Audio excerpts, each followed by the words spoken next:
World War I nurse vanished from field hospital. 100 years later, her journal appears in an auction lot. They say time doesn't erase people. It just layers them, like fog over a field, like pages tucked inside a book no one's finished. In late spring of 2023, in a small auction house on the edge of Dorset, England, a man named Owen Fielding flipped through a weathered box labeled Miscellaneous Ephemera. The lighting was harsh overhead, dust catching in the beams like tiny ghosts, and Owen wasn't really there to buy anything. He was a cataloger by trade, a finder of forgotten things. He liked old books, wore medals, the smell of damp paper. That day, he found something that didn't look like it belonged in the lot. A small leather-bound journal, brittle at the spine, the kind you'd expect to see tucked under the arm of a soldier or a nurse 100 years ago. It was wrapped in twine, stained with what might have been mud or something darker, and smelled faintly of lavender and smoke. The initials stamped in the leather were nearly worn away, but still just legible, ELC. It wasn't the kind of item anyone fought over.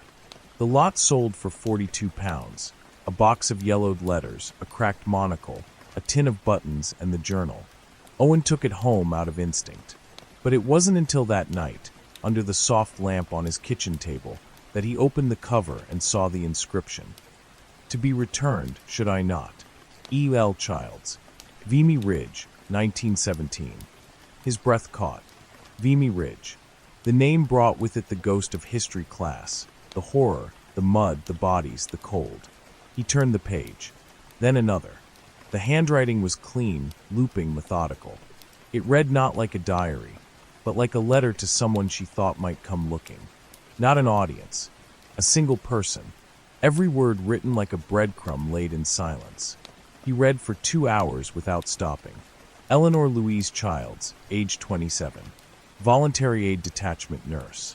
Stationed in a temporary field hospital near the front. Tasked with tending to soldiers fresh from the blood-drenched trenches of the Western Front. Her journal wasn't filled with battlefield strategies or hospital records. It was full of voice, of fear and exhaustion, and moments of impossible beauty tucked into days ruled by pain. She wrote about a boy who couldn't stop singing in his sleep, a Scottish soldier who'd lost his hand, but not his laugh, a French girl who brought them stolen eggs wrapped in linen. But then, after about a month of entries, something shifted. The tone darkened. The gaps between days widened. Mentions of missing staff. Odd noises at night. Supplies disappearing. And then abruptly the journal stopped. No last page. No goodbye. Just gone. Owen sat back in his chair, the silence of his small flat now feeling too sharp, too loud. The journal trembled slightly in his hands. Not from anything supernatural. Just from the weight of something that had waited a century to be found. He flipped through the pages again. And that's when he saw it, tucked between 2 leaves near the back, a fragment of paper that must have dislodged itself. Smaller, folded. And on it, hastily scribbled, were words that didn't read like a journal. They read like a warning. They come at night. Not soldiers. Not rats. Eyes in the trees. If I vanish, do not let this place go quiet. They want us forgotten. Owen's throat tightened. He looked back at the last dated entry. March 28, 1917. Eleanor Childs was never listed among the dead of Vimy, nor the survivors. Just vanished. One day she was on record, handing out bandages and sugar water. The next, her name disappeared, as if the war had swallowed her whole. And now, somehow, impossibly, she was back. The train that pulled Eleanor into northern France wheezed like it had been shot through the lungs. It crawled through fog and frost, and the quietest kind of dread, its windows too caked with soot to offer a proper view.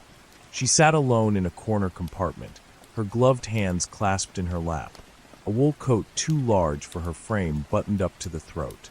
The uniform was borrowed.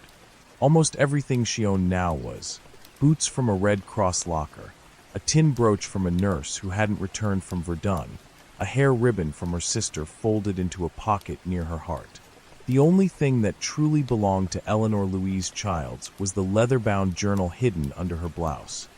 the one her mother had given her before she left England with a kiss that lasted too long to feel casual. "If you don't write it down," her mother had whispered, "the silence will swallow you."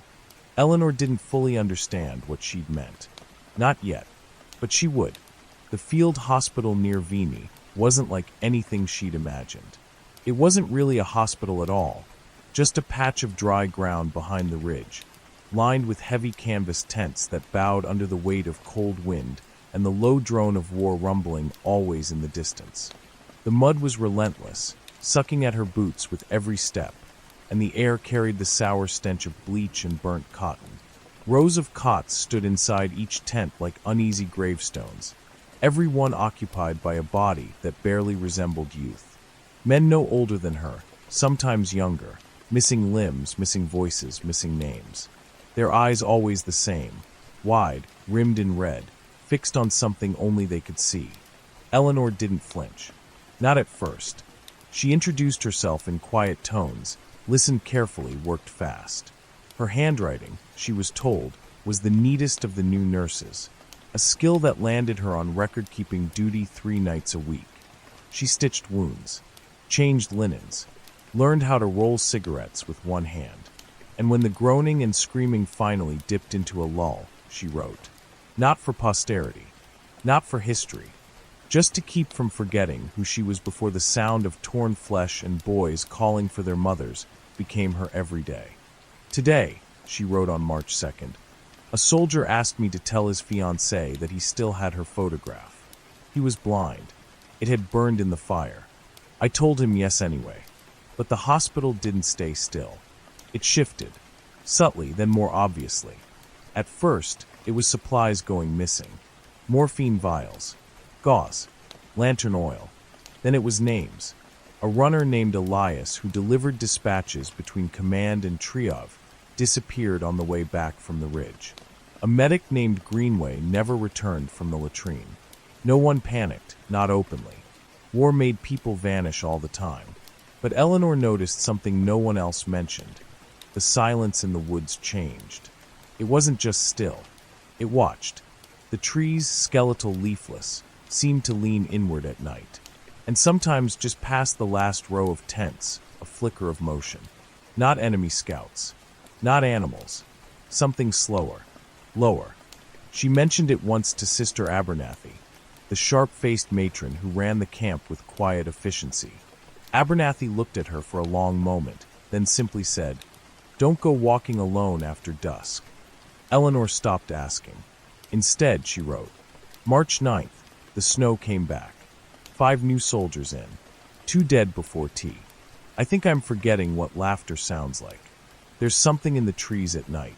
Not wolves. Not men. The journal became her only confession booth. By day, she was capable, brisk, calm, even warm. She wiped foreheads, sang lullabies, cleaned blood from the floorboards. But by night, beneath the low flicker of the oil lamp in the nurses' quarters, she recorded every wrongness she could not speak aloud. Men waking with scratches on their arms no one could explain. A patient swearing he heard humming in the woods. The scent of lavender, sharp and sudden, with no flowers in bloom. I thought maybe it was grief, she wrote. Maybe it's just that grief makes the world stranger than it is. But the other night, I heard someone whisper my name. I was alone. I was sure I was alone. Then came the boy. 15, maybe 16, they said. Shell-shocked. Found wandering near the edge of the woods barefoot and babbling. No tags. No papers. Just a blanket wrapped around him and eyes that seemed far too old for his face. Eleanor tried to tend to him, but he wouldn't let her touch him. Wouldn't sleep. Just stared at the tent flap and whispered. She walks backwards. She sings when it's quiet. She asked who. He would only say, the nurse with no shoes. She tried to tell herself it was nonsense. Delirium. A fractured mind repeating stories from a trench gone sour. But that night, Eleanor left her tent just before curfew. And there, between the trees, she swore she saw someone standing barefoot in the snow, white dress fluttering, unmoving, looking back, looking at her, and smiling. She didn't speak of the woman in the trees. Not to Sister Abernathy. not to the other nurses, not even in her journal for the next 3 nights. It wasn't fear that silenced Eleanor, not exactly. It was doubt, a subtle, gnawing uncertainty that left her questioning what parts of her mind belonged to her and which parts had been taken. The war did that to people. Took things, names, sleep, the ability to trust what you saw when your eyes met the world. But still, each night after the sighting, Eleanor felt it again, the presence. She didn't tell herself it was a ghost. She wasn't the type. But she did begin sleeping with the lamp lit, and she started carrying a small tin cross tucked into her sleeve. She didn't pray, but she held it like a child grips a stone when walking past a graveyard. And then, in the span of 3 days, 3 patients vanished. Not died, vanished, gone. Eleanor had helped move them, bandaged their legs, brought them broth, written their temperatures down in the log. One of them, a Canadian boy with a tooth gap and a stutter, had given her a pressed flower from the book he carried under his pillow. She'd tucked it in her journal. The next morning, his cot was empty. No sheets, no record of discharge, no mention from the matron. She asked. Abernathy just stared at her and said, "No such patient was ever admitted." That was when Eleanor realized something was wrong with the world she was living in. Not just war wrong, reality wrong. She began keeping a second record, a secret list. Tucked in the back of her journal, behind the faded entries about tea and snowfall, she wrote down every name, every date, every strange little moment that no longer matched the records. There were many. Men who'd spoken clearly one night and couldn't form words the next. A nurse who said she'd never been in Eleanor's tent, though Eleanor had helped her sew a button back onto her coat. A soldier who whispered in his sleep in a language Eleanor didn't know, only to later confess he was Welsh and had never left the Isles. She wondered, was it the war? Was it trauma fracturing everyone into shards of themselves? But the trees, the woods beyond the edge of the camp, didn't act like trees anymore. They shifted. That was the word she wrote again and again in the margins. Shifted. They stood one way at sunset and differently at dawn. The paths through them narrowed and widened on different nights. And sometimes, only sometimes, she heard footsteps. Soft, careful, almost like hers. One evening, after she helped clean the surgical tent, she returned to her quarters to find a new bundle of bandages on her cot, folded neatly, lavender tied in a sprig around the twine. No one claimed to have left it, and no one believed her when she asked. But the next night, it happened again. Bandages again. Fresh. Folded. And on the third night, something else, a page, torn from a nurse's log. It was hers, but she had never written the entry. The handwriting matched. But the words, they were not hers. They read, "She writes to be remembered, but remembering is how it finds you." That was the night Eleanor began to dream differently. Until then, her sleep had been broken by the usual terrors, limbs, blood, flashes of artillery. But now, her dreams grew quiet. Still, frighteningly still. A white room, a single window, a woman with her face, barefoot and silent, holding a journal that never opened. Standing in the middle of the room, eyes closed, humming the same 3 notes over and over. One morning, she woke with a headache so sharp it made her vision blur. There was dried blood beneath her nails, a page missing from her journal, and a name written in charcoal on the floor beside her bed, Childs. Her surname, written as if someone else had tried to remember it, as if she was becoming someone other than herself. She confronted Sister Abernathy again. The matron refused to even acknowledge the missing patients now. "You've been working too many night shifts," she said. "Grief makes liars of memory. Rest." But Eleanor didn't rest. She wandered.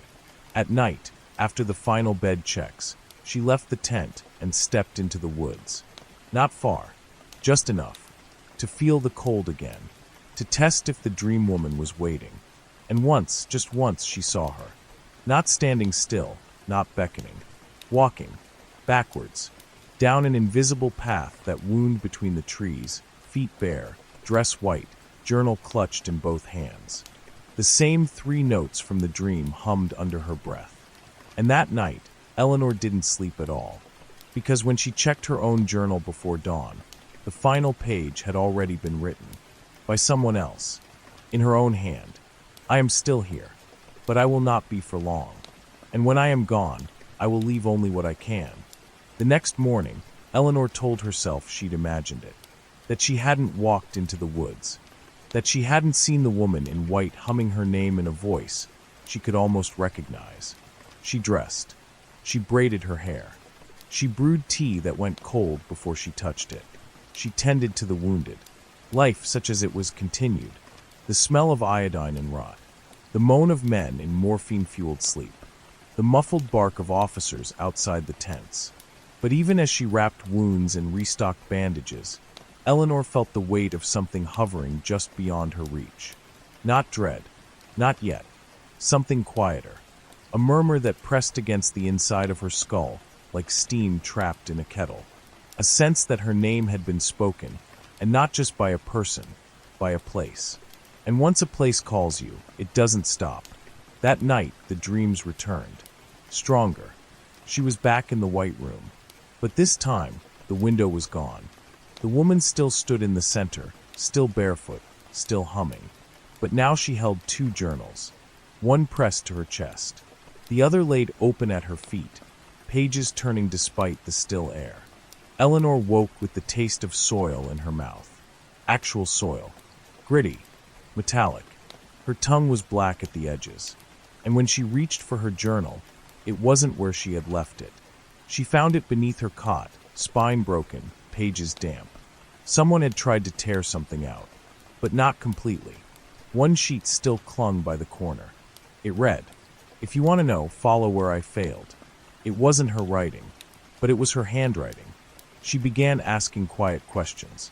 Nothing direct, just murmurs to the other nurses. Had they ever heard of another VAD who vanished from the ridge? Had anyone ever spoken of a woman who walked into the woods and didn't return? At first, the answers were blank stares. Then came the whispers. A name half remembered. Nurse Langley, maybe. Or Lenton. Sent to this region months earlier. Kind. Bright. Wrote poetry in the margins of medical logs. Disappeared after a patient went missing. No record. No announcement. Just gone.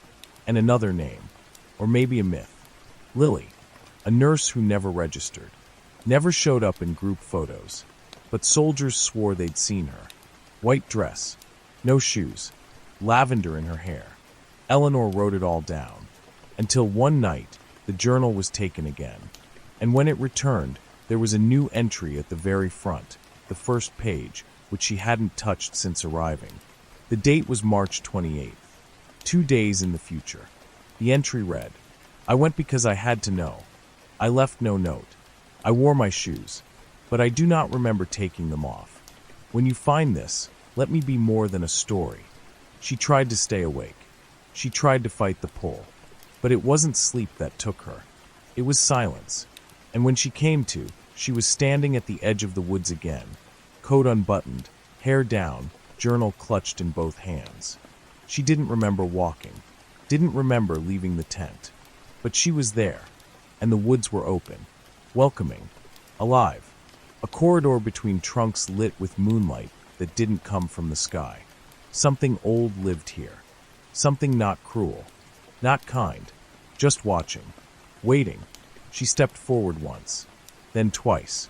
The trees shifted, and for a moment the war disappeared. No shouting, no wounded, no diesel, no blood. Just stillness. And a voice, her voice, whispered from behind her ear. "Remember me." She turned. No one was there. And when she turned back, the path had changed. The forest didn't feel like a forest anymore. It breathed differently. It held light the way skin holds warmth. Not bright, not directional, but alive. Eleanor moved slowly, one step at a time, her boots sinking just slightly into moss that felt too soft, too clean for war-torn France. There were no tracks behind her. No broken twigs. No sounds of owls or night birds. Just the wind, or what she thought was wind, curling through the trees like a voice trying to form a word it had long forgotten.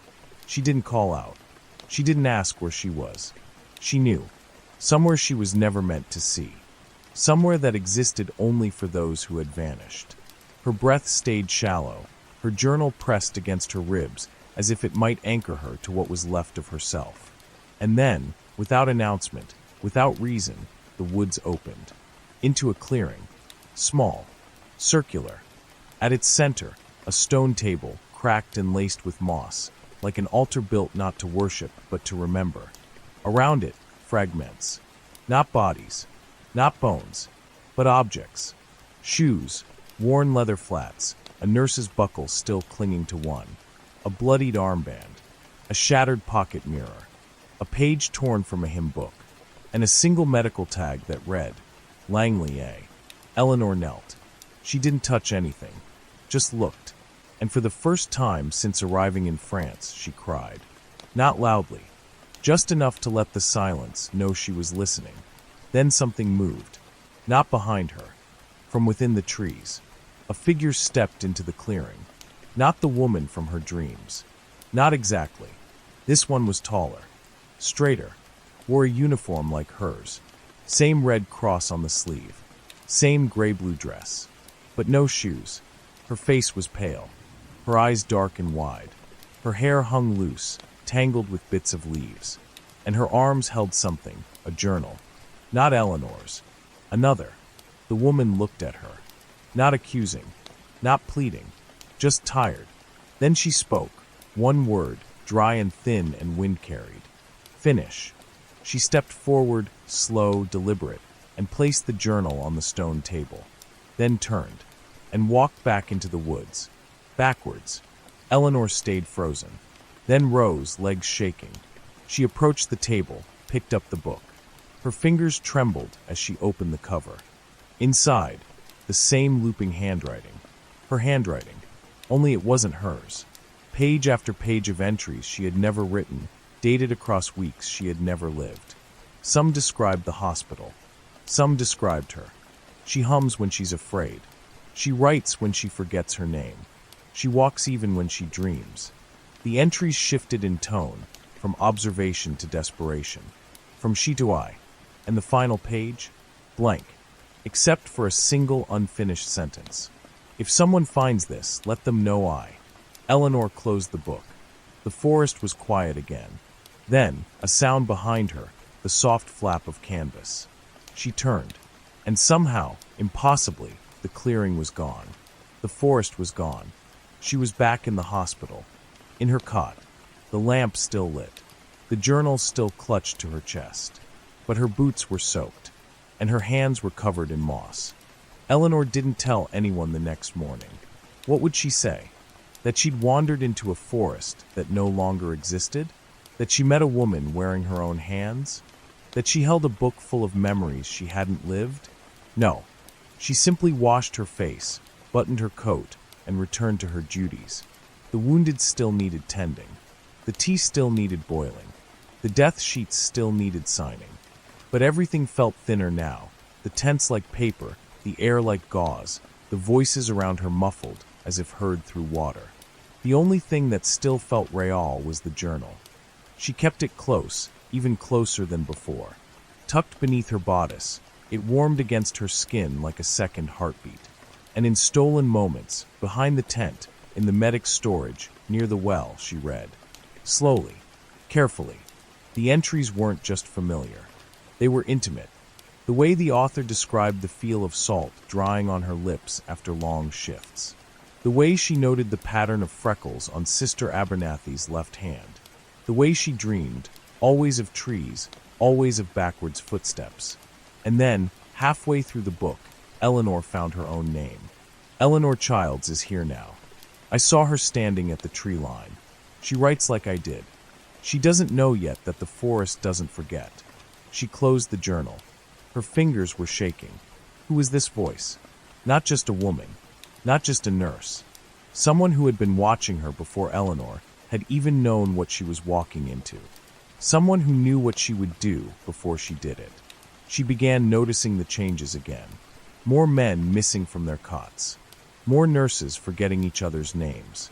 A medic who asked Eleanor 3 times in one day if they had ever met, each time with genuine confusion. And Abernathy. Abernathy began writing in a notebook Eleanor had never seen before. Small, leather-bound, identical in make to her own. When Eleanor asked her what it was for, Abernathy said, "Memory's a cage. Best to build the bars yourself." That night, Eleanor opened her own journal again. The new one, the one from the forest, and began writing. She didn't know why, only that it felt expected, as if the pages had waited for her.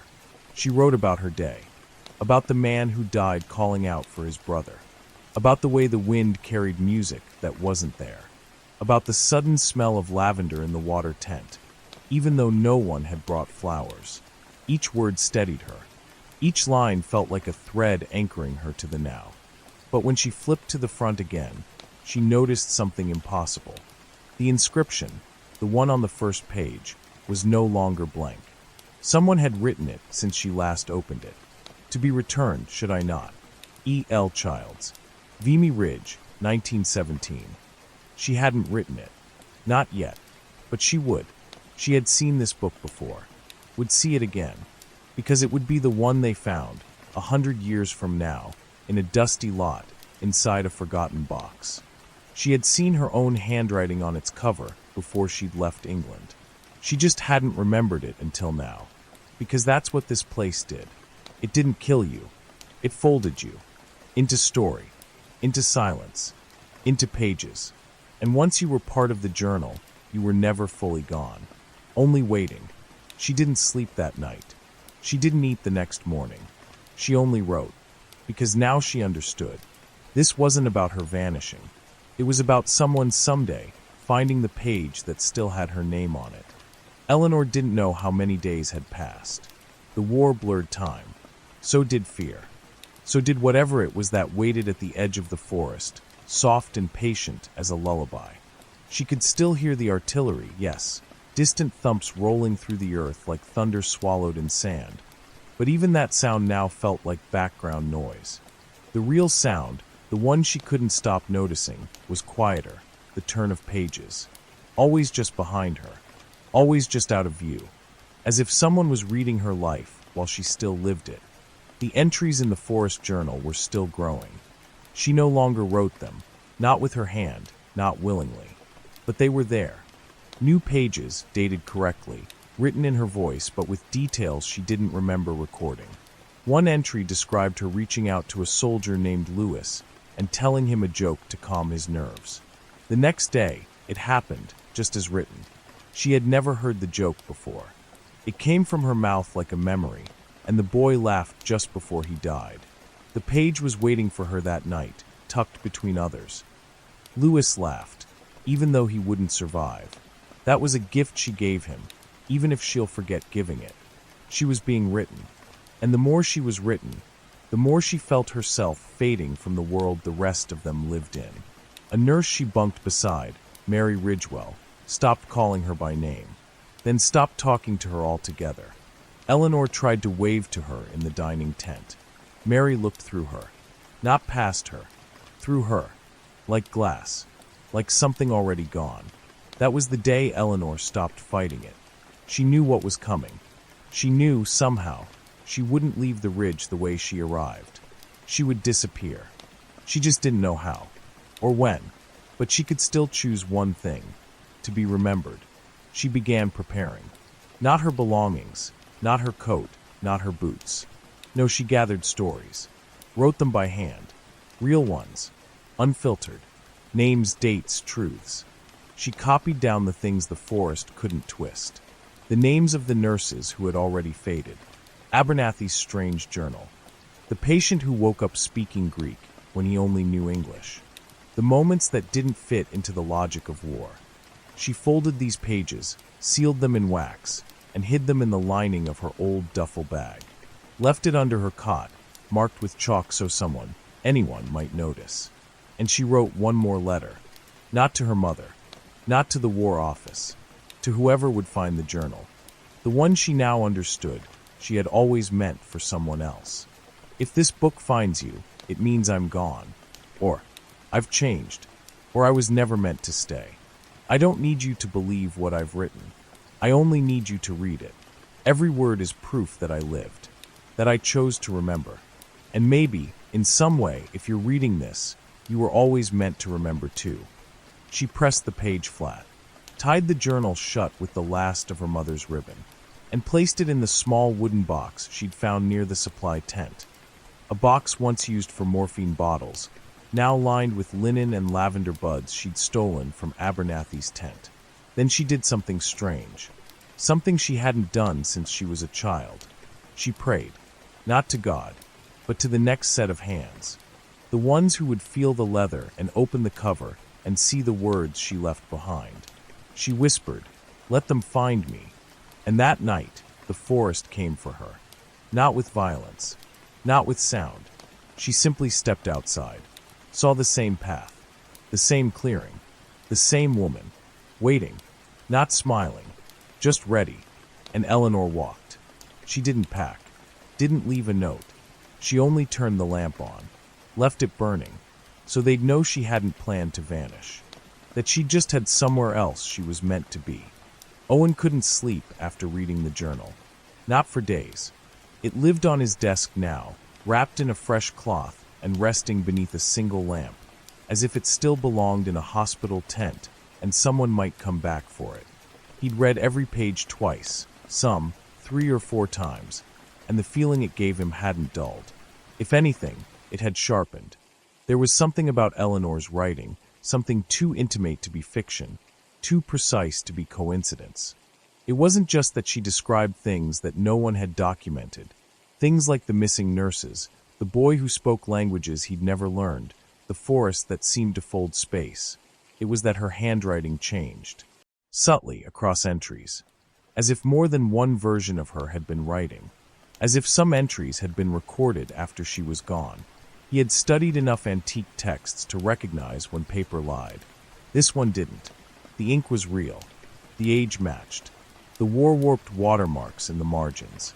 Even the smudge from a tear that had dried and left behind salt. The journal wasn't just an artifact. It was a message. Owen brought it to a historian friend at the university, Dr. Melissa Shaw, an expert in First World War field records. She scanned the pages like a surgeon handling bone. Her face changed as she read, disbelief first, then unease, then something he couldn't quite name. She looked up halfway through and whispered, "Where did you find this?" "Auction house," Owen said. Lot was mislabeled. Bought it for 42 quid. She shook her head. There's no record of her. No Eleanor Louise Childs in the Red Cross nurse registries for Vimy Ridge. No burial. No demobilization. No family records after 1917. It's like she was only there in writing. "She was there," Owen said. "I know it." And he did, because the more he read, the more he recognized her voice. It wasn't just the rhythm, or the vulnerability, or the quiet ache in her phrasing. It was the feeling that she was still waiting to be answered, as if she hadn't written in the past, but toward someone, into the future, to him. He began tracing names from her entries, from the margins, from the missing. Elias, Abernathy, Ridgewell. Some had records. Others didn't. A few had brief mentions in casualty reports or field orders. One had a name etched into a faded memorial plaque in a village that no longer existed. He cross-referenced them, mapped them, and each time they formed a strange, inconsistent radius around Vimy Ridge. Not a perfect circle, but a shape. A field, a pocket, a place, a forgotten perimeter. He booked a flight. 3 weeks later, he stood in northern France. The ridge was still scarred, marked by memory and war tourism. Visitors came for the trenches, for the history, for the stories of bravery and sacrifice. But no one came for Eleanor. No one even knew she'd been there. The museum guides had never heard her name. The archives in Arras had nothing but a broken reference to an E-Childs listed in a requisition order for bandages, and signed unverified and marked likely clerical error. But Owen brought the journal with him. He walked the paths, the old trails. He followed the edge of the woods described in the entries, just behind the old field hospital, where only a stone foundation remained. And one evening, just as the light thinned and the wind picked up, he found it. A clearing, circular, empty, almost. At its center, half buried in moss, a stone slab. Cracked, worn, like something once used as a table long ago. He knelt, brushed it clean. No names, no carvings, but something had been placed there, once, maybe more than once. He opened the journal, turned to the final page. Still blank, except now a single line. Not in her hand, in his. If I vanish, let this be my voice. He hadn't written it, not consciously, but it was his ink, his script. He stared at it, then looked up, and for just a breath, just a blink, he swore he saw a woman at the edge of the clearing, barefoot, hair down, a journal in her hands. She didn't speak, just looked at him, like she'd been waiting, and then she was gone. Owen didn't leave the clearing that night. He sat beside the moss-covered slab, the journal resting on his knees, and watched as the light bled out of the sky. The air cooled fast, the trees darkened, and still he stayed. Not out of courage, not out of obsession, but because something in his chest had settled, like he was no longer supposed to be anywhere else. The line he'd found on the final page, written in his hand, now burned into his thoughts. He hadn't written it. He knew he hadn't. But it was true. This place, this shape in the trees, this soft silence around the slab, it wasn't a ruin. It was a room, an altar, a wound, the kind that never bleeds, but always aches when the rain comes. His phone had no signal. His watch stopped ticking. Time, for the moment, had folded. And somewhere deep in the leaves, the wind carried a voice that didn't feel like his own, but didn't feel like a stranger's either. When dawn came, it was pale and trembling. He finally stood. The forest didn't fight him, didn't urge him deeper, just watched. And as he walked back to the car, down the worn path where trenches had once scarred the earth, Owen knew something had changed. The journal, when he opened it again that evening back in the inn, had new ink on its final page. His line, "If I vanish, let this be my voice," now had a response beneath it. "It is. Thank you." No signature, no flourish, just presence. The next morning, he emailed Melissa and attached high-resolution scans of the journal, along with his notes. Then he packed his bag and returned to London. He didn't tell anyone what he'd seen, what he'd felt. He wasn't sure they'd believe him. He wasn't even sure he believed it himself. But back in his flat, everything felt quieter. Not empty. Settled. The journal was shelved. Safely. Delicately. He didn't touch it again for weeks. But when he finally did, not to read, just to feel, it felt warm. Not from the sun. From being remembered. 3 months passed. Then 6. Then a year. Life moved on, as it does. Owen took new work. Cataloged new boxes. Held new pieces of other people's forgotten lives. But none of them ever felt quite like hers. Then, one night in late autumn, as the wind rattled the loose panes in his window and the city lights flickered through a film of fog, a small package arrived. Unmarked, wrapped in brown paper. Inside, a photograph. Sepia-toned, faded at the corners. A woman in a nurse's uniform. Hair braided, face turned toward the camera, but eyes fixed on something beyond it. Behind her, trees. Bare. Twisting. Familiar. On the back of the photo. Still here. Still writing. "The rest is yours now." No name. No return address. But he knew. And that night, Owen opened a fresh notebook. Not for a catalog. Not for an archive. For her.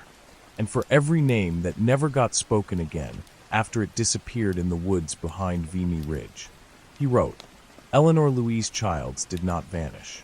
She became a story that refused to be forgotten." Years passed. London changed, as it always does, the skyline folding upward, swallowing the old in glass and steel. The streets grew louder, the shadows shorter. But in a quiet corner of a second-hand bookshop tucked between a Turkish bakery and a barber shop that still used a striped pole, the past waited. It was a rainy Wednesday when the girl came in. Her name was Elsie, 28, researcher, quiet. She liked history that didn't quite behave, unsolved shipwrecks, missing travelers, fractured wartime correspondence. She found the book tucked between an old field guide to British wildflowers and a warped copy of a Virginia Woolf essay collection. It wasn't supposed to be there. No price, no barcode, just a slim leather-bound journal, its spine still holding, its edges soft with time. When she opened it, the smell of lavender rose faintly, not perfumed, but remembered. Inside, in a hand not unlike her own, a name, Eleanor Louise Childs. And beneath it, "If I vanish, let this be my voice." Elsie didn't move for a long time. Rain tapped softly on the windows. The shopkeeper glanced at her, then back to his newspaper. The journal's pages felt warm, like something that had waited patiently for just the right hands. She read, page after page. About the war, yes, but more than that. About the quiet things. The things history forgets to mention. The scratches on a cot post. The way fear tastes when it sits too long behind your teeth. The sound of a woman walking backward in the trees. And then, midway through the book, she found a line written in a different hand. Crisper, neater, male. She became a story that refused to be forgotten. No name, but the initials in the back flap, nearly worn away, read OF. Elsie pressed her fingers to the page, closed the book, and bought it for £5. The shopkeeper didn't ask where she found it, didn't seem surprised, just handed her the change and said, "Some books find you." That night, Elsie placed the journal beside her bed and left the lamp on, just in case. She dreamed of snow, of pine needles underfoot, of someone humming a tune she couldn't name, but somehow already knew. And when she woke, her hands smelled faintly of moss. And there, beside the lamp, a single torn sheet from the journal she hadn't remembered removing. It read, "Still here, still writing." Elsie opened her laptop, created a folder, typed the name, the child's archive, and began to write, because she didn't know what the forest was, or who the woman really had been. But she knew this. Stories don't survive unless someone is willing to carry them forward. And Eleanor was still waiting. Not for rescue, not for justice, just for someone to listen. And in that moment, under the amber light of a cheap lamp and the echo of a century-old voice, Elsie became the next page.